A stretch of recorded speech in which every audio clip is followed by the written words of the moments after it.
Bonjour mes amis, que Dieu vous bénisse tous, que le Saint-Esprit, l'Esprit de la paix vienne sur vous, que cette transmission, ce direct, vienne à la rencontre de toutes vos nécessités, spécialement la nécessité la plus grande, qui est votre âme, qui est vide, souffrante, qui gémit, qui est désespérée. Que cette âme soit exaucée en cet instant. Le Seigneur Jésus a dit, les bien portants n'ont pas besoin de médecins. Je ne suis pas venu appeler des justes. Je ne suis pas venu pour les justes. Je suis venu pour les pécheurs. Il l'a dit très clairement en relation à ceux qui disent « Est-ce que Dieu écoute ma prière? Je ne fais que des choses erronées. » Mais le Seigneur Jésus a dit « Les bien portants n'ont pas besoin de médecins, mais ceux qui sont malades. » Je ne suis pas venu appeler des justes, mais les pécheurs à la repentance. Voyez que le Seigneur Jésus est direct, clair, spécifique. Il est venu pour ceux qui ne méritent pas, car ceux qui ne méritent pas n'ont pas besoin de lui. Comprenez-vous cela? Donc, si vous êtes une créature perdue, complètement désorientée, affligée, le Seigneur Jésus est venu pour vous. Le Seigneur Jésus est venu pour moi un jour. Et il veut donner l'eau de vie à tous ceux qui veulent. Mais vous diriez, mais évêque, tout le monde veut. Non, tout le monde ne le veut pas. Il y a des personnes qui veulent la solution, mais ne veulent rien savoir d'église, de foi, de religion, de Dieu, parce que ce sont des personnes complètement, malheureusement complètement incrédules. Le diable a aveuglé leur compréhension. Mais pour ceux qui disent oui à Dieu et qui souffrent et qui veulent de l'aide, le Seigneur Jésus est là. Il a dit, mes chers amis, les bien portants n'ont pas besoin de médecins. Je ne suis pas venu appeler des justes, je ne suis pas venu réunir les justes, non, je suis venu appeler les pécheurs à la repentance. Et quand la personne se sent pécheresse, elle est déjà en train de démontrer qu'elle a été appelée, qu'elle a été choisie par Dieu. Maintenant, elle doit décider, parce que le choix est quelque chose de très personnel, très personnel. Personne ne peut imposer sa volonté à d'autres personnes, car Dieu ne fait pas cela. Il laisse à notre critère le choix d'accepter ou non ce qu'il a à offrir. Voyez bien, j'étais en train de méditer sur ce texte où le Seigneur Jésus était dans la fête la plus importante des fêtes du judaïsme. Il était là, assis. Le texte dit que le dernier jour, vous savez que le dernier jour de la fête, tout le monde tous les participants à la fête mettent toute leur force, toutes leurs énergies, car c'est le dernier jour. Donc, le Seigneur Jésus était assis, il était assis dans cette fête, évidemment, entouré de ses disciples. Et je pensais, qu'est-ce que le Seigneur Jésus était en train de voir? Était-il par hasard en train de participer à la joie des participants de la fête? Est-ce que le Seigneur Jésus était là, heureux avec ses disciples, aussi en train de manger, de boire et de se réjouir? Non, je ne crois pas.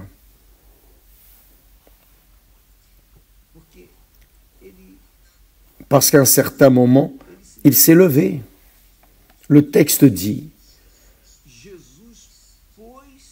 Jésus se tenant debout. Donc le Seigneur Jésus s'est levé au milieu de cette fête, au milieu de ce jour le plus important. Il s'est mis debout, il s'écria, il s'est écrié, il a crié en disant, si quelqu'un a soif, qu'il vienne à moi et qu'il boive. Si quelqu'un a soif, qu'il vienne à moi et qu'il boive. Voyez, qu'est-ce que le Seigneur Jésus était en train de penser, assis là dans cette fête? Il admirait par hasard les participants de la fête? Je ne crois pas. Le Seigneur Jésus était certainement en train de méditer, en train de penser, en train de regarder ce cadre festif où les personnes mangeaient, buvaient, se réjouissaient, riaient, les uns parlaient aux autres. Vous savez, cette ambiance festive, tout le monde était heureux en ce moment. En ces moments, ils étaient heureux, une apparente félicité, au moins dans ces moments. Et le Seigneur Jésus, certainement, était en train de penser, comme ce peuple est vide, parce que il met toutes ses forces dans une fête, sachant que demain, plus tard, la fête allait se terminer. Et le cœur vide, l'âme vide, certainement, s'attristerait plus tard. Les agonies intimes reviendraient. Le Seigneur Jésus était en train de penser à ces personnes qui étaient heureuses, qui festoyaient, mais à l'intérieur d'elles, elles portaient une amertume, une tristesse. Et elles étaient là, en train d'extérioriser une émotion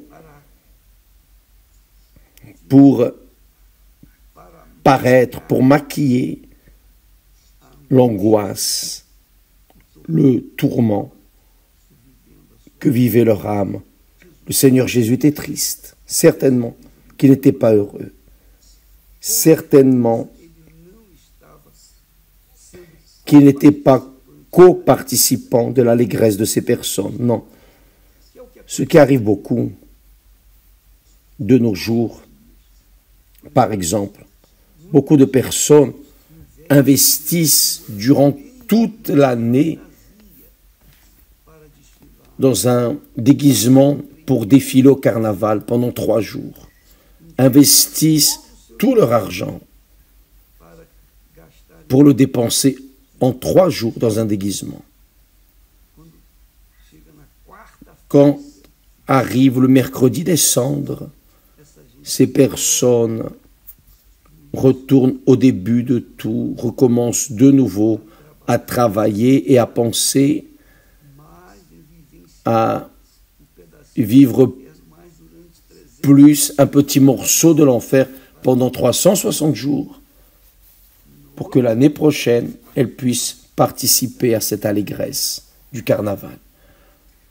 Je crois que le Seigneur Jésus, même en sachant qu'ils étaient en train de fêter et de célébrer leur libération de l'esclavage des Égyptiens et aussi se souvenant de leur passage par le désert, vivant dans des tentes, n'ayant pas de toilettes pour faire leurs besoins, pour prendre leur bain, enfin, le confort qu'il y a aujourd'hui dans le désert, mais là au milieu du désert, le pain quotidien n'a pas manqué, l'eau n'a pas manqué, la protection n'a pas manqué. Et même les sandales de leurs pieds sont restés intouchables, n'ont pas été usés, car Dieu a pourvu à tout. Mais ils étaient dans le désert. Mais maintenant, ils étaient en fête, célébrant, mais célébrant pour la chair, pour le cœur, essayant de réjouir l'âme. Mais spirituellement, ils étaient vides, complètement vides et tristes. Donc, le Seigneur Jésus a profité de ces moments festifs et a dit, il s'est levé et il a crié, il a clamé. Si quelqu'un a soif, qu'il vienne à moi et qu'il boive. Celui qui croit en moi, des fleuves d'eau vive couleront de son sein, comme dit l'Écriture, pas comme disent les religions, pas comme disent les leaders religieux, non comme dit le monde, comme disent les philosophes, non. Celui qui croit en moi, comme dit la Sainte Écriture, qui croit en moi en accord avec ma parole. Des fleuves d'eau vive couleront de son sein,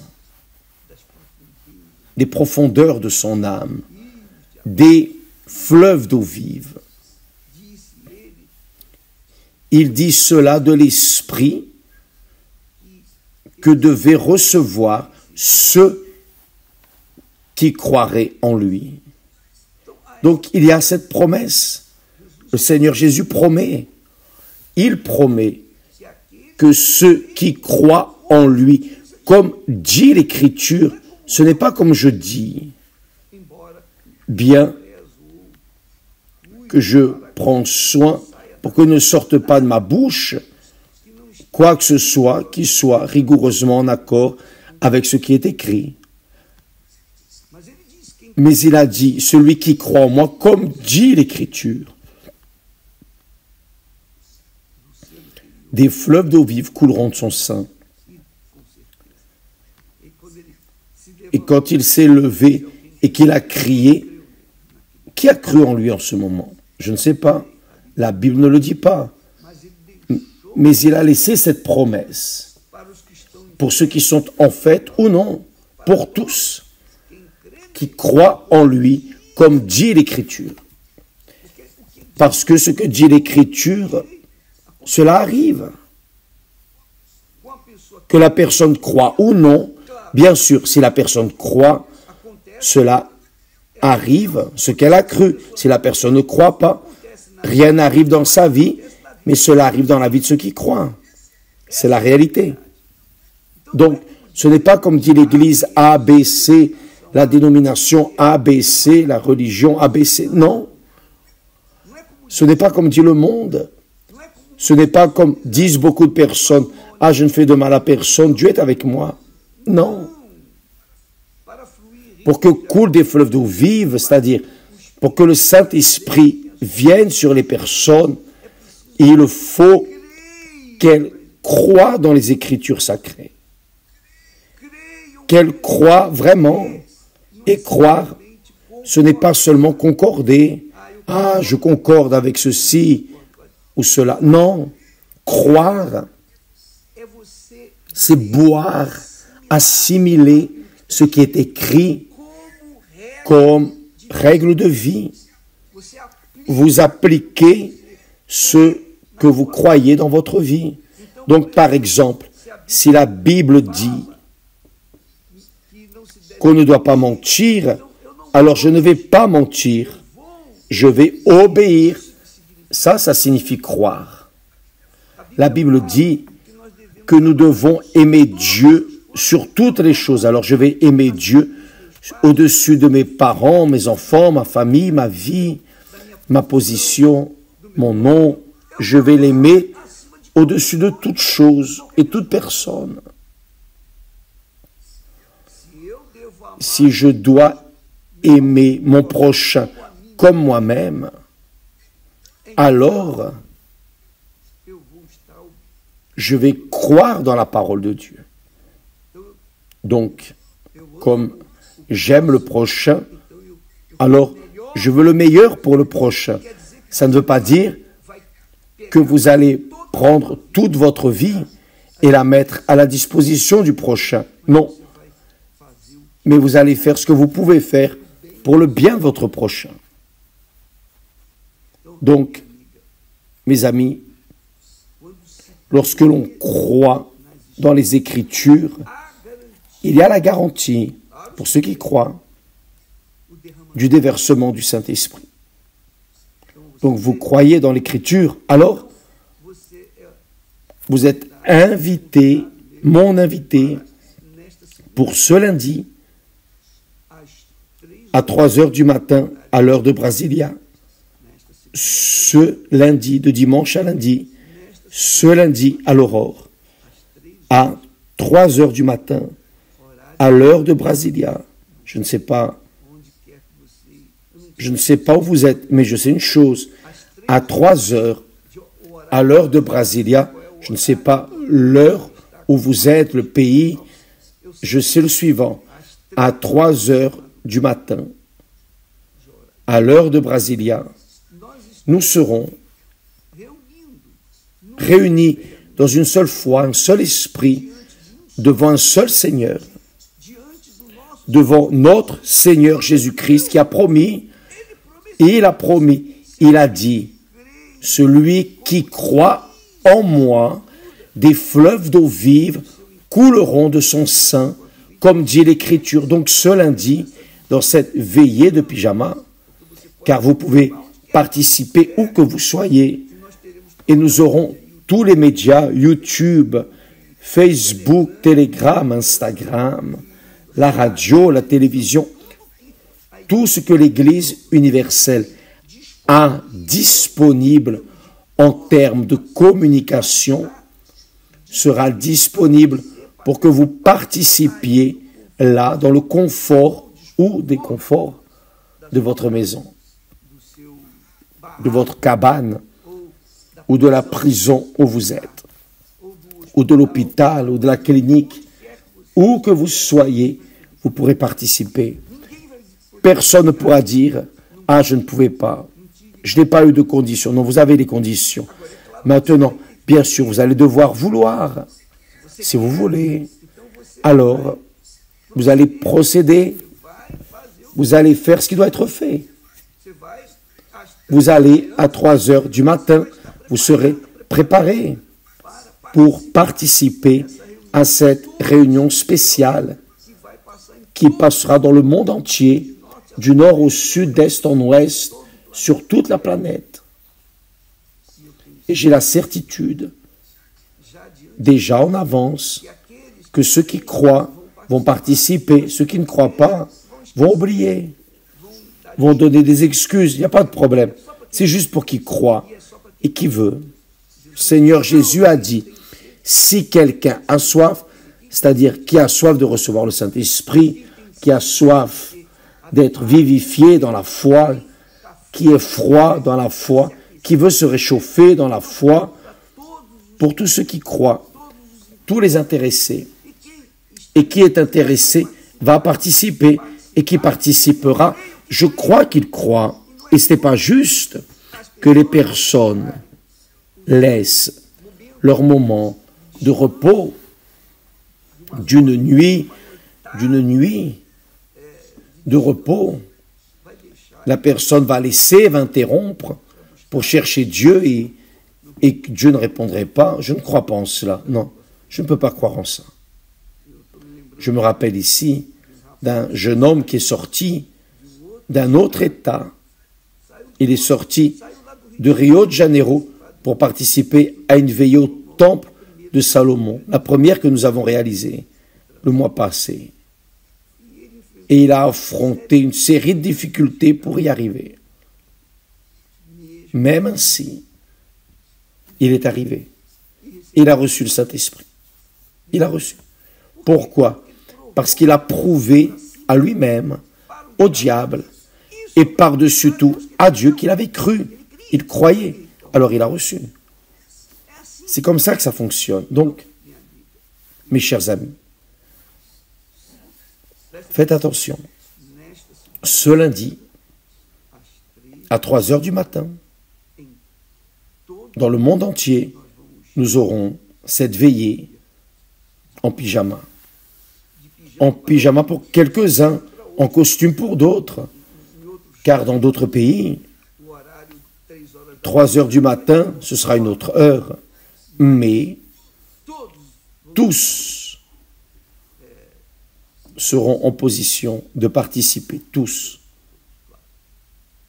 Spécialement ceux qui vivent à 3 heures du matin, ce lundi, à l'heure de Brasilia, car ils vont cesser de dormir, de se reposer pour chercher le Seigneur. Donc, nous aurons cette réunion spéciale, d'accord, mes amis? Le Seigneur Jésus a promis, quand il s'est levé et a crié, clamé, en disant, si quelqu'un a soif, qu'il vienne à moi et qu'il boive. Donc, nous allons nous retrouver avec notre Seigneur Jésus-Christ ce lundi pour boire l'eau de vie, refaire nos forces spirituelles. Et une fois que nous sommes forts intérieurement, alors nous serons forts également extérieurement. Une fois que vous serez remplis du Saint-Esprit, alors vous serez fortifiés dans votre santé aussi. Que Dieu vous bénisse tous et nous allons continuer à parler sur l'eau de la vie éternelle, l'eau de l'éternité, l'eau de la vie éternelle. Que Dieu vous bénisse tous et à demain au nom du Seigneur Jésus. Amen. Grâce à Dieu.